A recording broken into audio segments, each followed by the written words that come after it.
Moi, je suis la mère de cet enfant, et qui est une mère courage, on peut dire, parce qu'elle sait que son enfant est condamné, mais elle fait tout pour essayer de lui rendre la vie agréable, et elle ne s'effondre pas, et elle tiendra jusqu'au bout. Ils ont décidé ensemble, sur une idée de Darius, de contacter un grand parfumeur pour qu'il crée des parfums, des fragrances, des senteurs, des odeurs, qui lui permettraient, puisqu'il ne peut plus bouger, il ne peut plus voyager, alors qu'il l'a fait quand il était plus jeune, où il était moins handicapé, qui lui permettraient, en jouant sur le pouvoir de réminiscence du parfum ou de la fragrance, de se rappeler des endroits où il est allé, où il a voyagé avec sa mère. Je suis donc Paul Lagarce, qui est un ancien grand nez, grand parfumeur, grand créateur de parfums.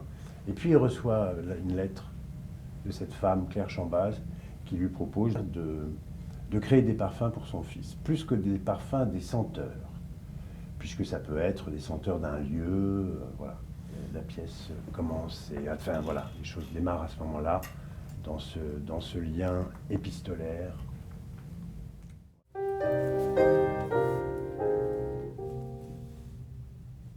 C'est une pièce sur la résilience, c'est une pièce sur le plaisir des sens, et en particulier de celui-ci, l'odorat. C'est une pièce sur l'espoir, malgré tout. Sur la vie. Sur la vie, sur les capacités qu'on a chacun au fond de nous à franchir les obstacles que la vie nous donne à franchir de toute façon.